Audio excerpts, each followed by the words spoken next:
Hi, I'm Sean Romo, archaeologist with Jamestown Rediscovery. And today I'm going to be talking to you about our excavations at the Angela site. The Angela site is located about 1,000 feet to the east of James Fort on a small ridge on Jamestown Island. And the site is named for Angela, who was one of the first Africans forcibly brought to Virginia in 1619. Angela was from the Kingdom of Ndongo in West Central Africa, and Ndongo bordered Portuguese Angola in the late 1500s and early 1600s. In 1617, the Portuguese started a war with Ndongo that led to widespread devastation, and many citizens of Ndongo were captured and sold into bondage, Angela among them. Angela would have been walked to Luanda, the Portuguese colonial capital, and put on a ship bound for North America after her capture. Now, at the time, Portugal was supplying New Spain and Brazil with enslaved Africans as workers. And by 1619, about 300,000 enslaved Africans had been forcibly brought to the Western Hemisphere by the Portuguese and the Spanish. The ship that Angela was on was the San Juan Batista, and en route to Veracruz, Mexico, the San Juan Batista was attacked by two English privateers, the Treasurer and the White Lion.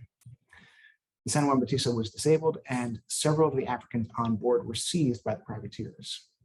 They were then brought to Virginia, and Angela was sold into bondage with William Pierce of Jamestown. We don't have many records referencing Angela, but the ones we do are censuses, and those specify that Angela was living at Jamestown Island on William Pierce's property in the early 1600s.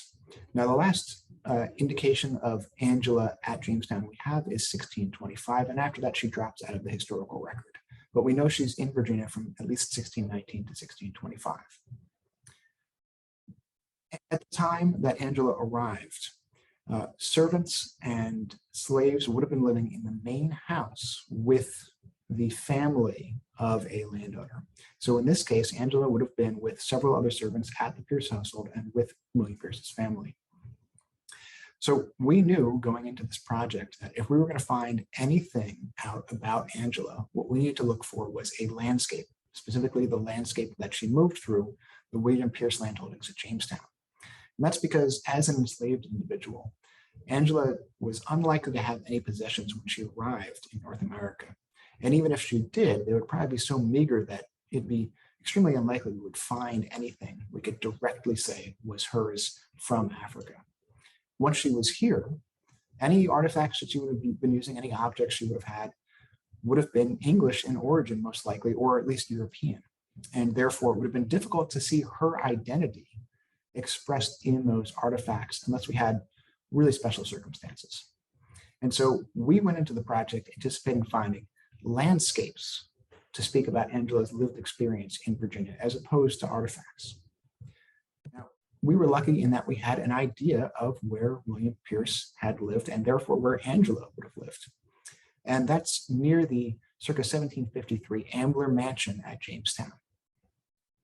This space had been continuously occupied since the beginning of the 1600s and through the present day, which meant that we had a tall order ahead of us, how we're going to find a specific time period in a multi-component site stretching 400 years.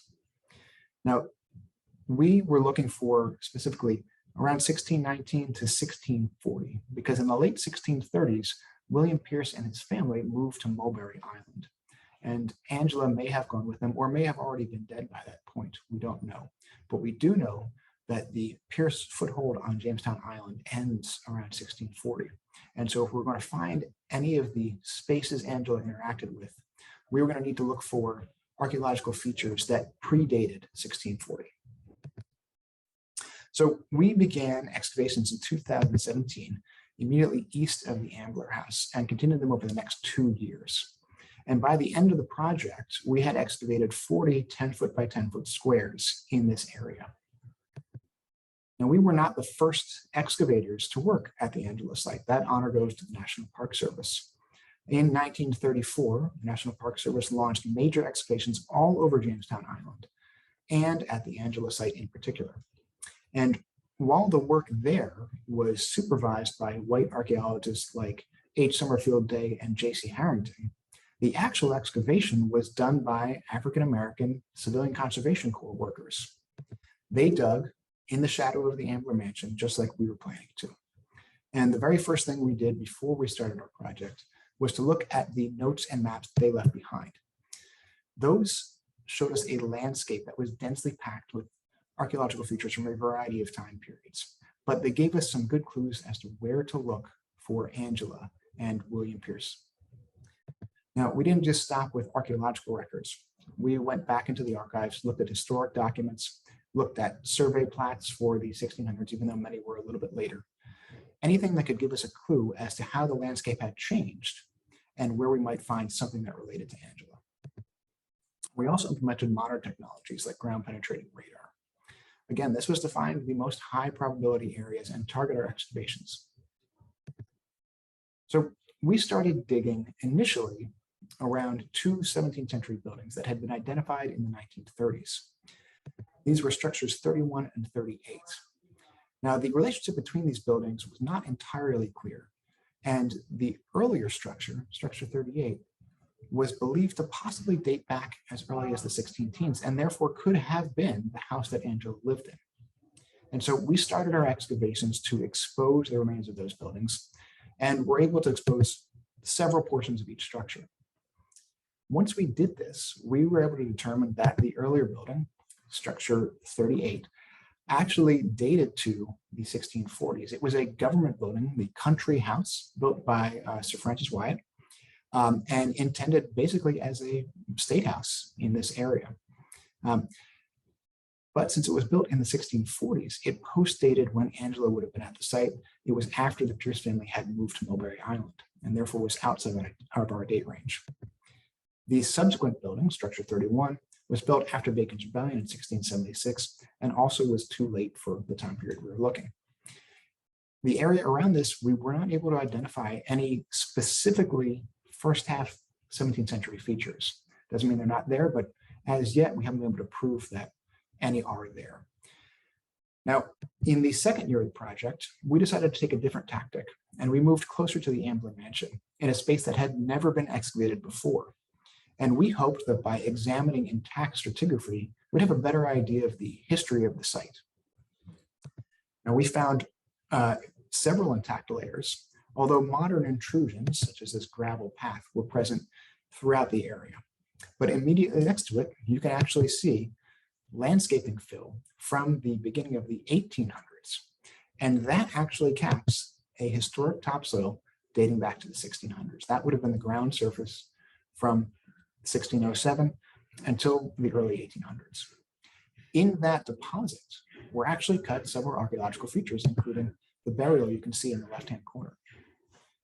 Now, there were actually 3 burials uncovered during this project, all of which were about the same size, shape, and orientation, all of which had very, very clean fill, at least at the surface, and all of which appeared to contain people buried without coffins. None of them were large enough for a coffin. When we started looking around at the findings from previous digs, we found that immediately to the west, immediately to the west, other archaeologists had actually found 2 similar burials, same kind of orientation, generally same size and shape. And while we did not expose the human remains in the ones we found, the previous excavators had. In 1941, J.C. Harrington and his team had dug down and exposed 2 skeletons. One was buried in a coffin in the slightly larger grave on the bottom of the screen, but the northern grave very closely matched the ones that we found to the east. These were part of a larger burial ground that had at least 5 individuals. It may be larger. And you can see that there's something unusual about it. The graves are widely spaced. They are not squared with each other, even though they are generally aligned angle-wise.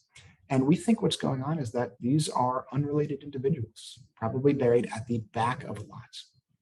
Now, this location is a little bit strange because in the mid-1600s and onwards, it appears that this would have been the front of the lots in Jamestown. And certainly by the time the Ambler House is built, this is the very front yard. So it seems like these burials actually have to predate the mid-1600s and therefore probably represent burials that were installed in the beginning of the 1600s during the Pierce tenure and when Angela was at the site. Now, the excavators in the 1940s had found a series of post holes immediately west of their burials, and we found an additional post hole to the east of ours. All of these were the same general size and shape, about 2 foot in diameter and rounded, with roughly rectangular post molds that measured about half a foot in size. And when we dug in our final excavation area in 2019, we found 3 more of these posts aligned and with a spacing of about 8 to 8.5 feet. That distance is approximately half a pole, or half of a standard unit of survey in the 1600s, 16.5 feet. When we went back and looked again at the 1930s and 1940s archaeological maps, we found that these posts were spread across the landscape and subdivided this area into several quarter-acre lots. Now, that 2019 excavation area was kind of a microcosm of the site as a whole. Our circa 1630s post hole, we think it's 1630s and goes with the Pierce occupation, was surrounded by archaeological features from later time periods. A short distance to the east is a subfloor pit that was filled as early as the 1640s. That's cut by a boundary ditch from the 1660s or a little bit later. The ditch is surmounted by a plantation outbuilding from the 1750s. And then the National Park Service trenching, as part of the archaeology in the 1930s, actually cut through the subfloor pit and the ditch. And then way over in the corner, you can actually see a big chunk of metal that's in a acetylene gas generator from the late 1800s. So this scene, 400 years of history jammed into a narrow trench, is exactly what we found across the Angela site. In no area was it just 1619 or just 1700 or just 1800. All of this stuff was together because this was a heavily occupied and continuously occupied site. Now, as so often happens, the very last period of the project, we found probably one of the most important finds at the Angela site, a large rectangular post hole. This post hole was about 3 foot square with a 1 foot square post mold. And the fill was very, very clean, suggesting an early date. Overall, the size and plan of this post hole greatly resemble major public structures or dwellings found at Jamestown and elsewhere dating to the beginning of the 1600s. The closest analog we were able to find on Jamestown Island was actually the 1608 church. So right now we think this may actually have been the dwelling that the Pierce family built on the property and that Angela would have lived in.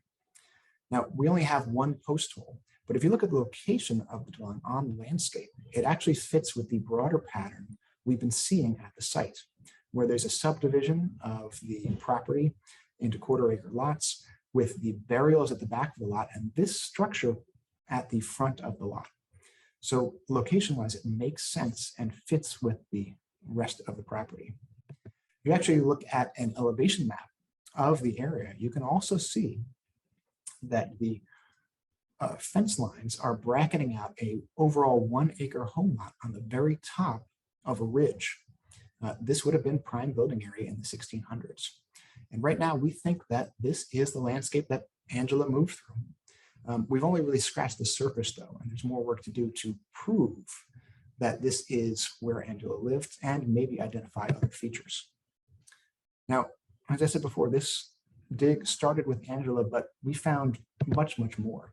Artifacts were present on the site throughout the 16, 17, and 1800s.